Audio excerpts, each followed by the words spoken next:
이제 저당권 제도 좀 볼까요? 253페이지입니다. 253 저당권. 저당권은 그 물권법 제일 끝에 내용이 좀 가장 많은 제도입니다. 저당권은 그냥 객관식 시험 바치다라고 생각하시면 돼요. 저당권의 의도 시험 문제고 성립, 효력, 그다음 법정지당권, 그다음에 여러 관련된 특수지당권, 공동저당, 근저당 다 시험용으로 다 중요한 내용이에요. 근데 기초과정에서는 이 저당권의 의, 성립, 그다음 효력, 그다음에 효력과 관계된 내용 중에 특히 법정지당권에 관한 내용까지 좀 살펴보도록 하겠습니다. 먼저 저당권은 우리 실제 생활에 제일 많죠. 그 저당권 제도는 그 생각하시면 돼요. 아파트 담보로 은행으로부터 돈 빌리고 은행 앞으로 저당권 설정해 주는 거. 그게 가장 많은 저당권의 실사례입니다. 먼저 실판을 잘 볼까요? 갑, 이 사람이 을로부터 돈 1,000만 원을 빌린 거예요. 그러니까 누가 누구한테 얼마를 빌려준 거죠? 을이 갑에게 1,000만 원 내 돈을 빌려준 겁니다. 그러니까 돈 빌려주는 계약은 무슨 계약이라고 그러죠? 그리고 소비대차 계약이라고 얘기합니다. 소비대차 계약. 갚을 때 동종, 동량, 동질로 반환하면 되는 걸 소비대차 계약이라고 그래요. 돈을 빌려준 을의 이름 뭐죠? 채권자 아니고 소비대차 계약을 기준으로 할 때 을의 이름은 돈을 빌려준 사람이니까 대주, 돈을 대준 사람이다 이렇게 이해하면 되겠습니다. 그럼 연결이 쉽죠? 돈 대준 사람, 돈을 빌려준 사람 뭐라 한다? 대주. 돈을 빌린 갑은 뭐라 그러죠? 그 사람 차주 이렇게 표현하고요. 소비대차 계약을 기준으로 할 때 당사자 이름이고, 그다음 1,000만 원을 기준으로 하면 1,000만 원의 돈을 받을 권리를 가지고 있는 사람이 누구죠? 을이죠. 1,000만 원을 기준으로 하면 을은 돈을 받을 권리 있는 사람이니까 이 사람은 채권자. 갑은 이제 돈을 갚을 의무가 있는 사람이니까 이 사람 채무자. 그다음에 갑이 1,000만 원의 돈을 빌리고 만약에 동산에 대해서 이제 성립할 수 있는 담보 물건은 질권, 부동산에 대해서 성립할 수 있는 담보 물건은 이게 저당권입니다. 건물은 동산인가요? 부동산인가요? 부동산이죠. 그러니까 이에 대해서 성립할 수 있는 담보 물건은 바로 저당권이 되는 겁니다. 저당권은 다른 게 없고요. 저당권을 성립시키기로 하는 계약을 체결하면 됩니다. 이게 저당권 설정 계약이에요. 저당권 설정 계약은 저당권을 설정하기로 하는 계약인데, 즉 교환 가치를 을에게 넘겨주기로 하는 합의다. 보통 이렇게 표현합니다. 이게 쉽게 말하면 이거예요. 그러니까 교환 가치를 넘겨준다 그 말은 뭐냐면 갑대가 1,000만 원을 갚지 못하면 을리가 나의 건물을 경매에 넘겨도 좋다. 경매에 넘겨도 좋다라고 합의하는 걸 저당권 설정 계약이라고 말합니다. 갑대가 1,000만 원을 갚지 못하면 을리가 내 건물을 경매에 넘겨도 좋다라고 합의하는 거, 건물을 처분해도 좋다라고 합의하는 걸 저당권 설정 계약이라고 합니다. 그러면 우리 저당권을 취득하는 원인은 계약이니까 저당권 취득의 원인은 법률 행위다, 법률 규정이다. 계약이니까 법률 행위죠. 이건 법률 행위로 인한 부동산 물권 변동이니까 몇 조에 따라서 186조에 따라서 무엇을 해야, 등기를 해야 저당권을 취득하게 되는 겁니다. 그러면 저당권 설정 계약을 맺고 등기를 하면 을이 저당권이라는 권리를 취득하죠. 저당권을 취득한 을의 이름 뭐죠? 이 사람 저당권자입니다. 대신 조심하실 건 요 을은 저당권을 설정한 사람이에요? 저당권을 설정받은 사람이에요? 을은 저당권을 설정한 사람이다. 저당권을 설정받은 사람이다. 설정받은 사람입니다. 받은 사람. 그럼 저당권을 설정한 사람은 누구예요? 갑이죠. 그러니까 갑이 을에게 저당권을 설정한 겁니다. 따라서 갑의 이름 뭐죠? 저당권 설정자 이렇게 말해요. 보통 이렇게 채무자가 저당권 설정자가 되고 채권자가 저당권자가 되는 겁니다. 그럼 갑은 을에게 저당권을 설정해 준 거고 을은 저당권을 설정받아 저당권을 취득을 한 겁니다. 자, 그러면 저당권자는 먼저 목적물을 점유해요? 점유하지 않아요? 점유하지 않죠. 그러니까 돈 1,000만 원 빌려주고 아파트에 대해서 저당권을 설정받은 은행이 그 건물에 들어가 살아요? 안 살아요? 안 살죠. 그러니까 저당권자는 목적물을 점유한다, 점유하지 않는다, 점유하지 않는다는 겁니다. 그런데 갑이 1,000만 원을 갚지 않은 거예요. 그럼 을은 이 건물에 대해서 곧바로 경매를 청구할 수 있죠. 그러니까 저당권자는 경매권이 있다 없다? 있다는 겁니다. 그럼 이 건물이 1억 원에 경락이 됐어요. 그럼 을은 다른 사람보다 자기 채권 1,000만 원을 우선해서 변제받을 수 있다 없다? 있어요. 그러니까 경락대금에서 자기 채권을 다른 사람보다 먼저 변제받는 걸 우선 면제권이라고 말합니다. 우선 면제권. 그래서 저당권자는 경매권과 우선 면제권이 있다 없다? 있다는 겁니다. 이 점이 유치권자 다르죠. 유치권자는 경매권 있었죠. 경매권에 있는데 경락대금에서 수리대금 채권을 다른 사람보다 먼저 변제받는 우선 변제권은 없어요. 유치권자는 경매권에 있지만 우선 변제권은 없다. 그런데 저당권자는 경매권도 있고 우선 변제권도 있는 겁니다. 그러니까 보통 이제 실 사례에는 이런 경우가 제일 많아요. 즉 채무자가 자기 소유 부동산을 담보로 돈을 빌리고 자기 소유 부동산에 대해서 채권자 앞으로 저당권을 설정해 주는 경우가 제일 많다는 겁니다.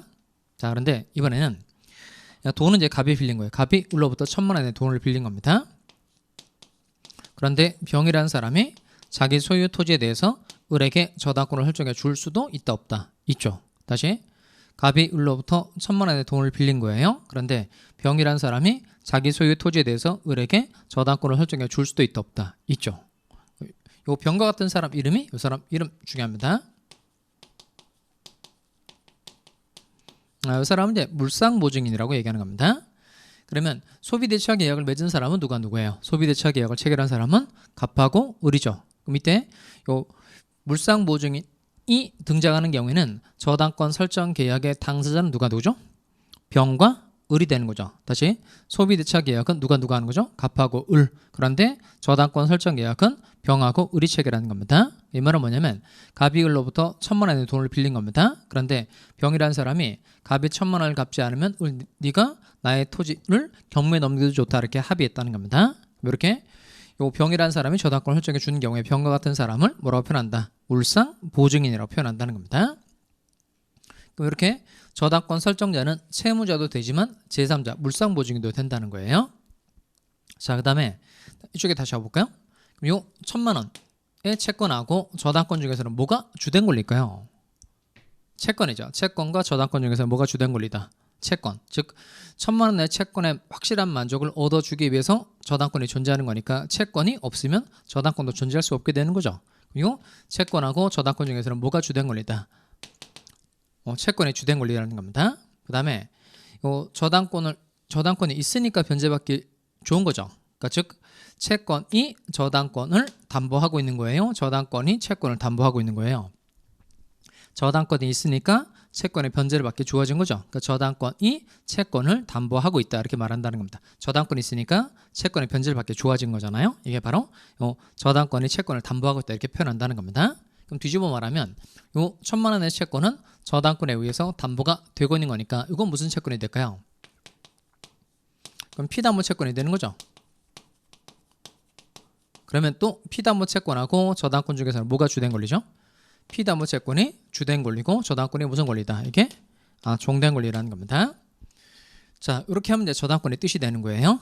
일단 요 채무자나 물상보증인이 담보로 제공한 부동산에 대해서 변제가 없을 때 경매에서 우선 면제를 받을 수 있는 권리가 이게 저당권입니다. 일단 저당권의 의의를 좀 써볼까요? 자, 거기 네모 2번에 오시면 저당권 땡땡 저당권 땡땡. 자, 거기 써볼까요?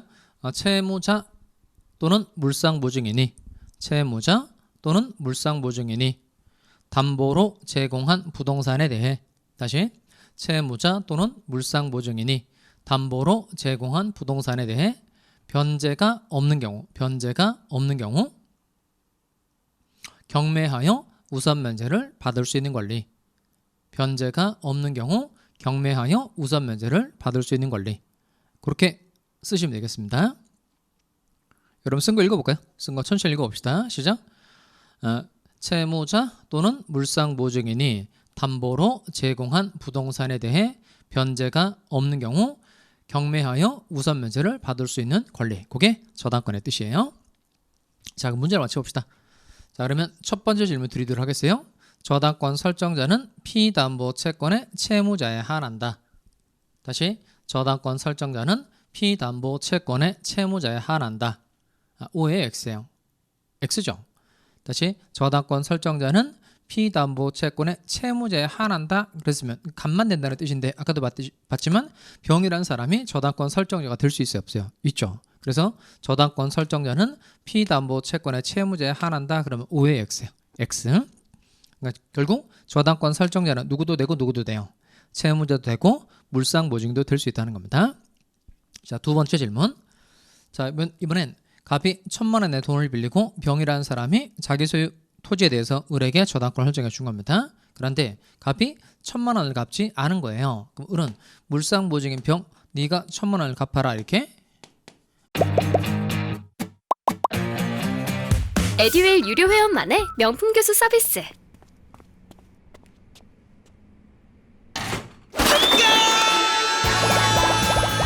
합격이 쉬워지는 명품 교수님 혜택. 오직 에듀윌 유료 회원에게만. 에듀윌.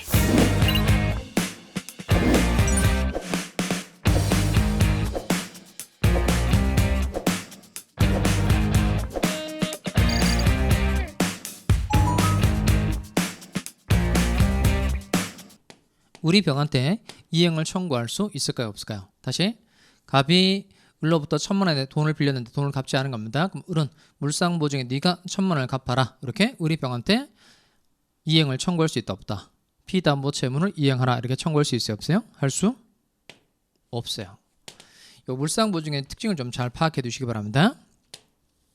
물상보증에는 군데군데서 중요한 인물로 많이 등장하게 되는데 일단 보통 우리가 돈 빌리고 뭐 보증 섰다 그런 말 쓰잖아요. 보증.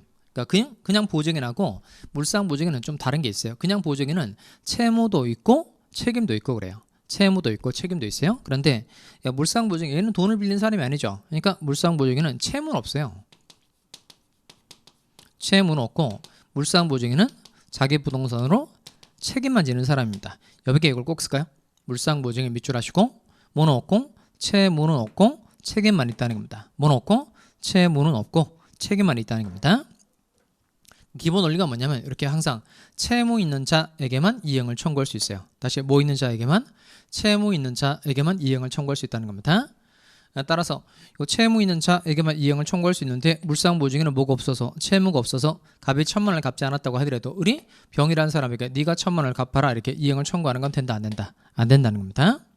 그러면 생각을 해봐야 될 게 과연 그러면 물상보증인에게 이행을 청구할 수 없도록 하면 저당권자 을이 불리하다 불리하지 않다? 불리하지 않죠. 불리하지 않죠. 왜냐하면 물상보증에는 뭐는 없지만 채무는 없지만 뭐가 있다? 책임이 있다는 거예요. 뭐는 없지만 채무는 없지만 책임이 있다는 거예요. 그러면 이때 갑이 1,000만 원을 갚지 않았을 때 병이 자기 토지 가지고 책임지는 사람이니까 요 을은 뭐 병이라는 사람에게 돈을 달라고 말할 필요도 없는 거예요. 곧바로 병 소유 토지에 대해서 뭐 청구하면 되죠? 경매 청구를 하면 되죠. 경매 청구를 해서 토지가 1억 원에 경락이 됐다. 그러면 역시 다른 사람보다 1,000만 원을 우선해서 변제받을 수 있다 없다? 있다는 거예요. 그러니까 물상보증인에게 네가 피담보 채무를 변제하라라고 이행을 청구할 수 없도록 해도 절대 저당권자가 불리하다 불리하지 않다 불리하지 않다는 겁니다. 왜냐하면 물상보증인은 뭐는 없지만 채무는 없지만 무엇을 지는 사람이니까 책임을 지는 사람이니까 그렇다는 겁니다. 자기 부동산 가지고 책임을 져야 되는 사람이니까 물상보증인에게 이행을 청구할 수 없도록 해도 절대 저당권자가 불리하다 불리하지 않다 불리하지 않다는 겁니다. 제가 계속 이 말을 강조드린 이유는 이겁니다. 저당권 설정자는 채무자뿐만 아니라 누구도 된다. 물상보증인도 된다는 겁니다. 다시 이게 저당권의 기본이니까 잘 따라오세요. 저당권의 뜻이 뭐죠? 채무자 또는 물상보증인이 담보로 제공한 부동산에 대해 뭐가 없는 경우 변제가 없는 경우 뭐하여 경매하여 우선 면제를 받을 수 있는 권리. 이게 저당권입니다. 자 그러면 먼저 254페이지 볼까요? 254페이지 와서 먼저 첫 번째 그 점 2번에 가면 저당권의 성립이라고 되어 있는 거 찾으셨어요? 저당권의 성립 거기 별표 하시고 자 먼저 2번에 1번에 갑시다. 약정 저당권의 성립 거기다가 1번에다가 원칙이라고 쓸까요? 원칙. 그러니까 저당권은 이렇게 저당권 설정 계약과 등기에 의해서 성립하는 게 원칙입니다. 그래서 약정에 의해서 성립하는 게 원칙이고요. 법률 규정에 의해서 저당권이 성립하는 경우도 있긴 있는데 이건 나중에 임대차 할 때 가서 배우도록 하겠습니다. 약정 저당권의 원칙인 겁니다. 약정 저당권의 원칙이에요. 그 다음에 양거로 2번에 갑시다. 저당권 설정 계약인데요. 저당권 설정 계약 먼저 성질 파트에 가서 두 번째 줄에 물권 계약을 밑줄할까요? 그러니까 매매 계약 체결했다. 이건 소유권 이전해줄게, 대금 지급해줄게 라고 약속하는 것이라 이런 건 채권행위라고 합니다. 법적인 의무로 부담하기로 하는 약속, 매매 계약과 같은 건 채권행위라고 하고 그 다음 지상권 설정 계약은 사용가치 넘겨주기라는 합의죠. 전세권 설정 계약도 사용가치를 넘겨주기라는 합의고 저당권 설정 계약은 교환가치를 넘겨주기라는 합의입니다. 이렇게 사용가치 또는 교환가치를 이전해주기라는 합의는 물권행위라고 표현합니다. 그 중에서 저당권 설정 계약은 물권 계약입니다. 그러니까 일반적으로 물권행위로 기억할까요? 네. 매매계약, 교환계약, 임대차 계약과 같은 건 무슨 행위? 채권행위. 재산권 설정계약, 전세권 설정계약, 저당권 설정계약과 같은 건 물권행위 이렇게 말한다는 겁니다. 자, 그 다음에 두 번째 줄에 가서 저당권 설정 계약을 체결할 때 특별한 뭐 방식이 필요한 건 아닙니다. 따라서 불요식이고요. 그 다음 저당권 설정 계약은 주된 계약이다, 종된 계약이다. 종된 계약이 되는 거죠. 그러면 이 저당권 설정 계약의 주된 계약은 뭘까요? 주된 계약. 계약을 말해야 되니까 피담보 채권이 아니고 주된 계약을 말해야 되니까 이거 금전 소비대차 계약이 주된 계약. 저당권 설정 계약은 종된 계약. 여기는 주된 권리, 종된 권리 이렇게 말하는 거고 여기는 주된 계약, 얘는 종된 계약 이렇게 말한다는 겁니다. 자, 그리고 당사자 갑시다. 기억 쭉 밑줄에 볼까요? 저당권 설정자는 채무자뿐만 아니라 물상보증인도 포함된다. 아까 이거 얘기하는 거죠? 저당권 설정자는 누구도 되고 누구도 돼요. 채무자도 되고 물상보증도 된다는 겁니다. 자, 그리고 또 칠판 와볼까요? 자, 보통의 경우에는 을이 1,000만 원 내 돈을 빌려주고 채권자가 저당권자 되는 게 이게 원칙이에요. 그러니까 을이 1,000만 원 내 돈을 빌려주고 이 1,000만 원의 채권에 확실한 만족을 얻어주기 위해서 저당권이 존재하는 거니까 채권자가 저당권자가 되는 게 원칙이라는 겁니다. 자, 그런데 이번엔 을이 갑에게 1,000만 원 내 돈을 빌려주고 채권자가 아닌 제3자 명의로 저당권 설정 등기를 하는 게 되겠느냐 이겁니다. 그러면 이 피담보 채권하고 저당권 중에서 뭐가 주된 권리라고 그랬죠? 피담보 채권이 주된 권리고 저당권이 무슨 권리? 종된 권리. 그러면 이렇게 종된 권리는 주된 권리에 함께 따라다니는 성질 있죠. 함께 따라다니는 성질을 뭐라고 그러죠? 세자 부종성. 그러니까 이 채권하고 저당권이 붙어 다녀야 된다는 거예요. 부정성. 그러니까 즉 채권 가지고 있는 사람이 저당권을 가지고 있는 게 이게 원칙이라는 겁니다. 그러면 이 채권자가 아닌 제3자 명의 저당권 등기는 원칙적으로 되는 거예요, 안 되는 거예요? 안 되는 겁니다. 채권자가 아닌 제3자 명의 저당권 등기는 원칙적으로 된다, 안 된다? 안 된다는 거예요. 다음에 이제 되는 예외가 있어요. 되는 예외. 이건 갑이라는 사람이 1,000만 원의 돈을 빌리고 이 채무자가 자기 소유 부동산에 대해서 저당권을 설정하는 경우인데 이때 이 채무자, 채권자, 제3자 사이에 합의가 있다는 거예요. 그러니까 지금 제3자 정 앞으로 저당권 설정 등기를 하는 것에 대해서 세 사람 사이에 합의가 있다는 거예요. 그다음 플러스 이 채권이 실질적으로 제3자에게 귀속될 만한 특별한 사정이 있다. 채권 양도 같은 거 생각하시면 돼요. 을이 갑에 대한 채권을 정의한 사람에게 양도해서 채권의 정의한 사람에게 넘어갈 만한 사정이 있다는 겁니다. 다시 이 채무자가 저당권을 설정하는 경우에 채무자, 채권자, 제3자 사이에 뭐가 있었고 합의가 있어. 이 합의라는 단어가 매우 중요합니다. 합의가 있었고 이 채권이 실질적으로 제3자에게 귀속될 만한 특별한 사정이 있으면 채권자가 아닌 제3자 명의의 저당권 등기도 예외적으로 된다 안 된다? 된다는 겁니다. 보통은 이렇게 피담보 채권의 채권자가 저당권자가 되는 게 원칙인데 채권자 아닌 제3자가 저당권자가 될 수도 있다 없다? 있다는 겁니다. 이러려면 반드시 채무자, 채권자, 제3자 사이에 뭐가 있어야 한다? 합의가 있어야 한다는 겁니다. 자, 그 내용을 좀 읽어보도록 하겠어요. 니은번 저당권자는 피담보 채권의 채권자에 한하는 것이 원칙이나 채권자 아닌 제3자의 명의로 저당권 의결을 하는 데 대하여 근데 잘 볼까요? 채권자와 채무자 및 제3자에 뭐가 있었고 합의가 있었고 나아가 이게 엔드의 뜻이에요. 나아가 제3자에게 그 채권이 실질적으로 뭐가 되었다? 귀속되었다고 볼 수 있는 특별한 사정이 있는 경우는 제3자 명의의 저당권 의결도 유효하다는 겁니다. 이게 원칙적으로 유효하다는 거예요? 예외적으로 유효하다는 거예요? 예외적으로 유효하다는 뜻입니다. 다시 정리를 하면 결국 저당권 설정자 둘 다 된다 이게 결론이죠. 누구도 되고 누구도 돼요. 채무자도 되고 물상보증도 된다는 겁니다. 그 다음에 저당권자도 둘 다 된다는 겁니다. 누구도 되고 채권자도 되고 제3자도 된다는 겁니다. 피담보 채권의 채권자도 되고 채권자 아닌 제3자도 된다는 겁니다. 다만 아까도 설명했듯이만 제3자가 저당권자 되기 위해서는 반드시 세 사람 사이에 뭐가 있어야 한다? 합의가 있어야 한다는 겁니다. 다시 저당권 설정자 둘 다 된다는 겁니다. 누구도 되고 누구도 돼요. 채무자도 되고 또 물상 보증인도 되고 그 다음 저당권자도 둘 다 된다. 이게 결론이죠. 누구도 되고 채권자도 되고 제3자도 된다는 겁니다. 물론 합의는 있어야 되고요. 자, 그 다음에 저당권의 객체 가볼까요? 양가로 4번 저당권의 객체 먼저 그 2번에 갑시다. 2번 토지 건물 유출합니다. 토지 건물 토지에 대해서 저당권 되죠. 건물에 대해서 저당권 되고요. 그다음 지상권의 권, 전세권의 권 동그라미 합시다. 지상권을 목적으로 저당권이 되고요. 전세권을 목적으로 저당권이 되는 겁니다.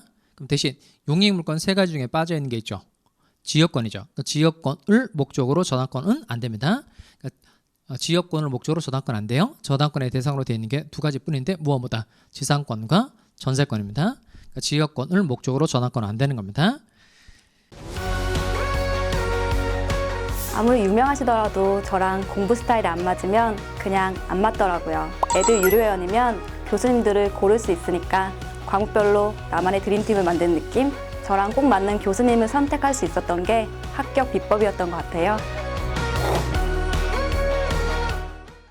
그 다음에 바로 밑에 갈까요? 선박, 자동차, 항공기, 건설기계 밑줄 합시다. 선박, 자동차, 항공기, 건설기계. 얘네들은 법률상 동산인데 원래 동산인데 법률상 부동산처럼 다뤄집니다. 부동산처럼 다뤄진다. 그래서 얘는 저당권의 대상이 될 수 있어요. 그다음 임목 동그라미 합시다. 임목. 임목하면 뭐 생각나야 돼요? 임목 하면 등기죠. 그러니까 임목에 관한 법률에 의하여 소유권 보존 등기가 된 20개 집단을 임목이라고 표현합니다. 그러니까 등기된 20개 집단을 임목이라고 표현합니다. 그러니까 등기가 된 거니까 거기다가 소유권도 기록할 수 있고 저당권도 기록할 수 있죠. 그러니까 임목은 소유권의 객체도 되고 저당권의 객체도 된다는 겁니다. 그런데 명인 방법을 갖춘 20개 집단. 명인 방법은 그 편말 얘기하는 거예요. 나무, 주위, 테두리 이렇게 쳐두고 편말에다가 소유자 이름 정도만 쓸 수 있는 거죠. 그러니까 명인 방법을 갖춘 20개 집단은 소유권의 객체는 되는데 그 편말에다가 저당권 존재 사실을 공시할 수는 없는 겁니다. 그 편말에다가 뭐 빌린 돈은 얼마, 변제기는 언제, 이율은 어떻게 되고 이건 다 편말에다 못 적죠. 그러니까 저당권 존재 사실을 공시할 수 없으니까 명인 방법을 갖춘 20개 집단은 소유권의 객체만 되고 저당권의 객체는 될 수 없다는 겁니다. 그럼 피담보 채권을 좀 공부해 볼까요? 피담보 채권 7번 볼까요? 자, 보통 요 피담보 채권은 보통 이제 의리가백에 1,000만 원 내 돈을 빌려주고 1,000만 원 내 채권의 확실한 만족을 얻어주기 위해서 저당권이 존재하는 경우가 제일 많아요. 자, 그럼 이때 요 피담보 채권은 금전 채권에 하나한다, 하나지 않는다. 하나지 않아요. 그러니까 보통은 이제 금전 채권인 경우가 제일 많지만 반드시 금전 채권일 필요는 없는 겁니다. 예를 들어서 의리가백에 물건 하나 빌려준 거예요. 그러면 의른가백에 목적물을 돌려달라고 말할 수 있죠. 이게 목적물 반환 청구권인데 목적물 반환 청구권은 금전 채권은 아닙니다. 이렇게 목적물 반환 청구권을 담보하기 위해서도 얼마든지 저당권이 성립할 수 있어요. 그러니까 이 피담보 채권은 금전 채권에 하나한다, 하나지 않는다, 하나지 않아요. 그다음 두 번째 피담보 채권은 현재의 채권에 하나한다, 하나지 않는다. 하나지 않아요. 그러니까 보통은 현재 채권이 존재하고 현재 존재하는 채권의 확실한 만족을 얻어주기 위해서 저당권이 존재하는 경우가 대부분이지만 이 채권이 나중에 생길 채권이어도 돼요. 그러니까 장래 채권을 위해서도 얼마든지 저당권이 성립할 수 있다 없다 있다는 겁니다. 그러니까 지금 아닌데 나중에 근저당이라는 제도를 배울 거예요. 근저당. 그러니까 근저당은 장래의 불특정 채권을 요 채권 최고액까지 담보하는 제도가 근저당인데 요 근저당의 경우에는 현재 채권이 존재하는 게 아닙니다. 그러니까 10년 뒤에 뭐 20년 뒤에 또는 1년 뒤에 나중에 생길 채권을 지금 담보하기 위해서 이용하는 제도가 근저당입니다. 장래 불특정 채권을 담보하기 위한 제도가 근저당이라서 반드시 피담보 채권은 금전 채권에 하나한다, 하나지 않는다, 하나지 않고 또 현재의 채권에 하나한다, 하나지 않는다, 하나지 않는다는 겁니다. 장래 채권도 얼마든지 피담보 채권이 될 수 있다는 겁니다. 이렇게 하나씩 보면서 저당권의 성질, 그 다음 저당권의 객체, 그 다음 피담보 채권의 성질 이렇게 세 가지 정도 영역을 나눠서 잘 파악해 두시기 바랍니다. 저당권 설정 계약의 성질, 그 다음 저당권의 객체, 그 다음 피담보 채권의 특징 이렇게 세 부분을 나눠서 내용을 정리해 두시기 바랍니다. 저당권의 실전에 가서는 이거예요. 다시 원래대로 되돌아가 봅시다. 갑이 1,000만 원의 돈을 빌리고 그 다음 저당권 설정받아서 변제가 없으면 경매에서 이제 우선 이제 받는 겁니다. 그러면 그 실전에 가서 이제 중요한 건 뭐냐면 요 1,000만 원을 갚지 않았을 때 우리 경매를 청구할 때 이때 재판하고 경매를 청구해야 돼요. 곧바로 경매를 청구할 수 있어요. 다시 갑이 1,000만 원의 돈을 빌리고 갑이 자기 소유 건물에 대해서 을에게 저당권을 설정해 줬다는 겁니다. 그러면 갑이 1,000만 원을 갚지 않으면 갚지 않으면 을이 경매 청구를 할 수 있죠. 그럼 이때 을은 갑을 상대로 재판하고 경매를 청구해야 돼요. 곧바로 경매를 청구할 수 있어요.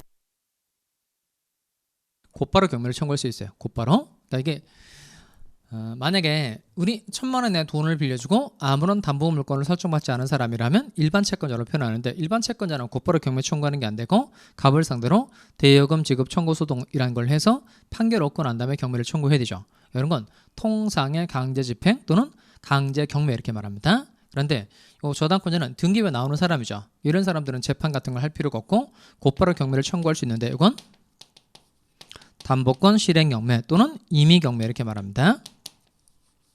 그러니까 위에 걸 더 잘 기억하셔야 돼요. 저당권자와 같이 요 집행권은 없이 그 확정 판결과 같은 게 대표적인 집행권은 대표적인데 요 등기부에 나오는 사람들은 집행권은 없이 곧바로 경매를 청구한다 해서 이걸 담보권 실행 경매 또는 임의 경매라고 말합니다. 위에 걸 더 잘 기억하셔야 됩니다. 그러면 그 지문에 통상의 강제 집행 이런 말이 나왔어요. 그럼 누가 경매 청구했다는 거죠? 일반 채권자가 경매 청구했다는 거고 담보권 실행 경매 그런 말이 나온 겁니다. 이때는 누가 경매 청구했다는 거예요? 저당권자가 경매 청구했다는 겁니다. 그다음 집행권은 필요한지 필요 없는지 즉 재판해야 되는지 할 필요 없는지는 이게 등기부에 나오는 사람들 등기부에 나오는 사람들은 재판할 필요 있다 없다 없고 등기부에 나오지 않는 사람은 등기부에 나오지 않는 사람들이죠. 등기부에 나오지 않는 사람은 재판하고 경매를 청구를 해줘야 되는 겁니다. 자, 그다음에 이제 저당권의 효력범위를 좀 해볼까요? 오른쪽에 와서 얘는 다 별표를 하시면 안 되고 그 255에 보면 양가로 1번 저당권에 효력이 미치는 범위라고 되어 있는 거 찾았어요? 양가로 1번만 별표입니다. 양가로 1번 별표.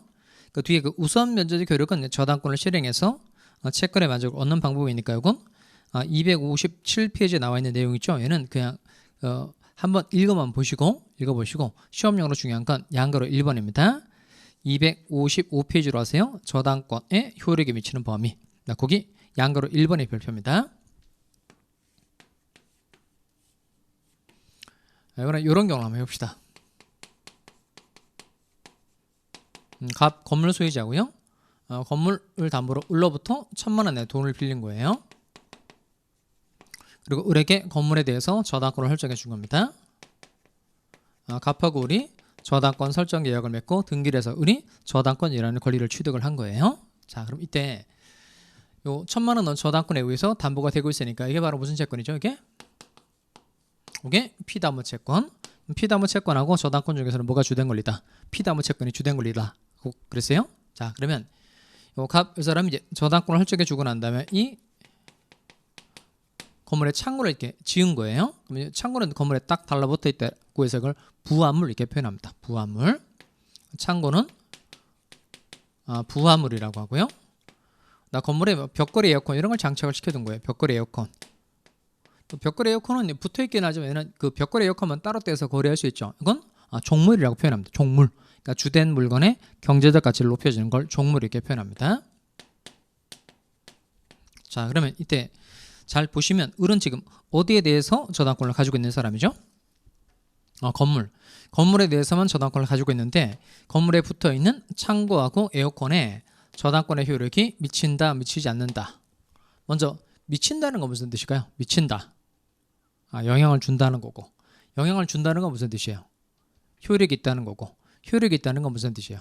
미친다는 거고. 미친다는 건 영향을 주는 거고, 영향을 주는 건 효력이 있다는 거고, 효력이 있다는 것도 미치는 거. 몇몇몇 이렇게 돌게 되잖아요. 이때 요 저당권의 효력이 부화물과 종물에 미친다는 건 함께 경매를 청구할 수 있다는 뜻입니다. 즉 갑이 1,000만 원을 갖지 않았을 때 저당권의 효력이 부화물과 종물에 미친다. 그러면 건물뿐만 아니라 창고하고 에어컨도 함께 경매를 청구할 수 있다는 뜻이에요. 그 다음에 부화물과 종물에 저당권의 효력이 미치지 않는다. 그 말은 뭐만 경매 청구할 수 있고 건물만 경매 청구할 수 있고 창고하고 에어컨은 함께 경매 청구를 못한다는 뜻인 거예요. 그럼 이게 저당권의 효력이 부화물과 종물에 미치는지는 저당권자에게 중요하다 안 중요하다? 중요하죠. 왜냐하면 미치면 함께 경매를 청구할 수 있으니까 전체 경락대금이 커지게 되는 거죠. 그럼 변제받기 수월해지는 거고 그 다음에 부화물과 종물에 미치지 않으면 건물만 경매를 청구할 수 있게 되니까 상대적으로 경락금액이 작아지니까 변제받기 조금 불리해지는 겁니다. 그러니까 즉 저당권의 효력이 부화물과 종물에 효력이 미치는지가 저당권자에게 중요하다 안 중요하다? 중요하다는 겁니다. 그 다음에 우리 건물에 대해서 경매를 청구했고요. 병이라는 사람이 건물을 경락받은 겁니다. 그럼 경락인한테는 부합물과 종물의 저당권의 효력이 미치는지가 을에게는 아까 저당권자에게는 중요하다는 걸 봤고 경락인에게는 중요할까 안 중요할까 이거? 중요하다 안 중요하다? 중요하죠. 왜냐하면 이 부합물과 종물의 저당권 효력이 미치면 이 경락인은 건물뿐만 아니라 창고하고 에어컨도 함께 소유권 취득할 수 있다 없다? 있다는 겁니다. 그 다음에 이 부합물과 종물의 저당권의 효력이 미치지 않으면 이 경락인은 건물만 딸랑 소유권 취득할 뿐 창고하고 에어컨에 대해서는 소유권 취득할 수 있다 없다? 없다는 겁니다. 그러니까 저당권의 효력이 부합물과 종물에 미치는지가 저당권자에게뿐만 아니라 누구에게도 경락인에게도 매우 중요하다는 겁니다. 여기에 대해서 규정하고 있는 게 358조예요. 자, 오른쪽에 와보실까요? 255페이지인데요. 358조 본문까지만 읽어보겠습니다. 저당권의 효력은 찾으세요. 같이 읽어보겠습니다. 시작. 저당권의 효력은 저당 부동산에 부합된 물건과 종물에 미친다. 미친다 동그라미 할까요? 원칙이 훨씬 중요합니다. 저당권의 효력은 부합물과 종물에 미친다. 미친다 동그라미 하고 거기다 미친다의 뜻을 써놓기 바랍니다. 함께 경매 청구할 수 있다. 그렇게 쓰시면 되겠어요. 함께 경매 청구할 수 있다. 함께 경매 청구할 수 있다는 겁니다.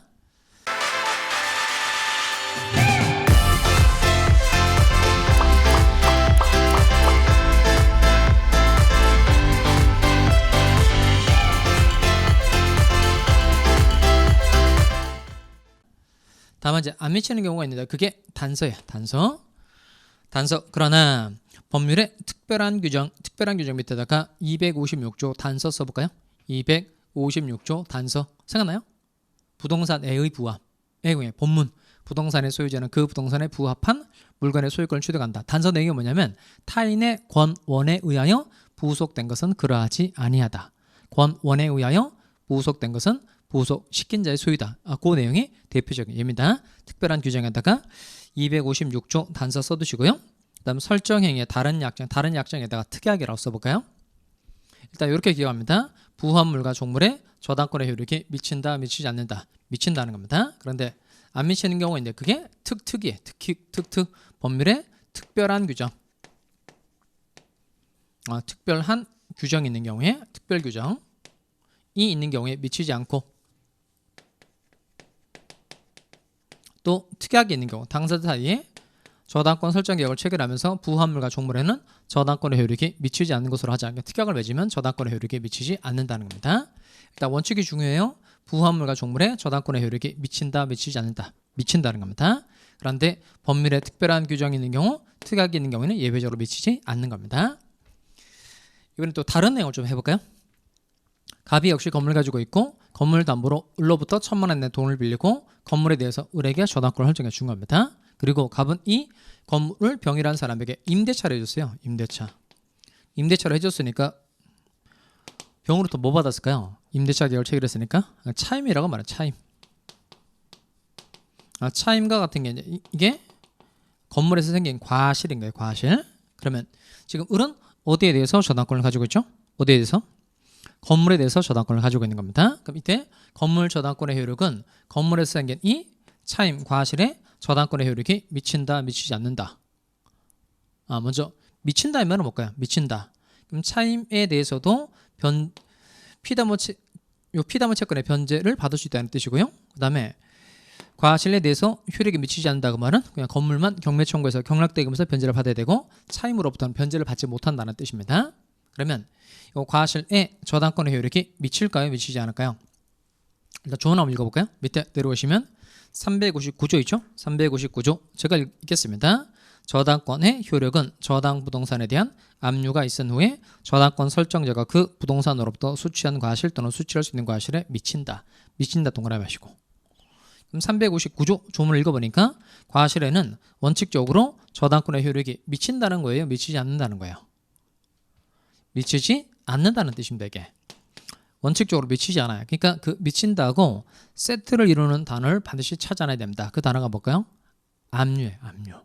원래 과실을 누가 가지고 가야 되는 거냐면 목적물에 대해서 사용 수익권을 가지고 있는 사람이 과실을 취득해 가지고 가야 돼요. 다시 목적물에 대해서 사용 수익권을 가지고 있는 사람이 과실을 취득해 가지고 가야 되는 겁니다. 그럼 이 저당권의 경우에 저당권자하고 저당권 설정자 중에 누가 목적물의 점유 사용 수익을 하는 거죠?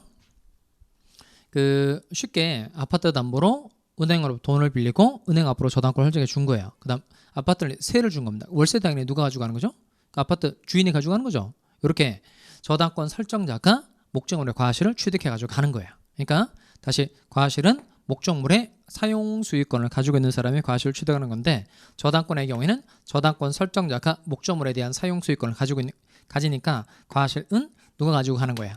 저당권 설정자가 가지고 가는 겁니다. 따라서 과실에는 저당권의 효력이 미친다, 미치지 않는다, 미치지 않는다는 겁니다. 그런데 미치는 경우가 있다는 거예요. 그게 압류죠. 요 건물에 대해서 저당 부동산에 대한 압류가 있은 후에 병으로부터 받은 차임에는 저당권의 효력이 미친다는 겁니다. 여기도 원칙을 더 잘 기억하셔야 돼요. 다시 저당권의 효력은 요 과실에 원칙적으로 효력이 미친다, 미치지 않는다, 미치지 않는다는 겁니다. 그런데 저당 부동산에 대한 뭐가 있은 후 압류가 있은 후에 생긴 과실에는 저당권의 효력이 미치는 겁니다. 그리고 실전에 가면 이제 가장 많은 게 뭐냐면 결국 얼마만큼의 돈을 가져갈 수 있느냐 이거예요. 그러면 지금 갑이 을에게 빌린 돈 얼마죠? 1,000만 원. 1,000만 원을 갚지 않은 겁니다. 그럼 을은 건물에 대해서 경매를 청구할 수 있고 병이 건물을 경락받았다고 칩시다. 경락대금이 1억 원 이렇게 나오고 1억 원. 그러면 요 을은 딱 1,000만 원만 변제를 받는 거예요? 아니면 1,000만 원보다 좀 많은 금액을 변제받는 거예요? 1,000만 원보다 좀 많은 금액이죠. 1,000만 원 플러스 알파를 변제를 받는 겁니다. 왜냐하면 일단 돈 빌려주고 이자 같은 것도 받잖아요. 그러니까 이자 같은 게 있으면 1,000만 원보다 좀 많은 금액이 되는 거죠. 이자가 있으면 이자도 우선 변제를 받을 수 있고 위약금 정할 수도 있죠. 뭐 1,000만 원 갚지 못하는 경우에 20만 원 위약금 물어주기로 하자 이렇게 특약을 맺으면 특약이 등기가 되어 있으면 요 20만 원도 변제를 받을 수 있어요. 그다음에 경매 비용이 들죠. 이런 것도 우선 변제 받을 수 있으니까 딱 1,000만 원만 변제를 받는 게 아니고 1,000만 원보다 좀 많은 금액을 변제받게 된다는 겁니다. 그래서 과연 저당권자는 어디까지 우선 변제를 받을 수 있는지 그 금액의 범위를 정해둔 게 이게 피담보채권의 범위입니다. 360조 조문인데요. 한 장 넘어가겠습니다.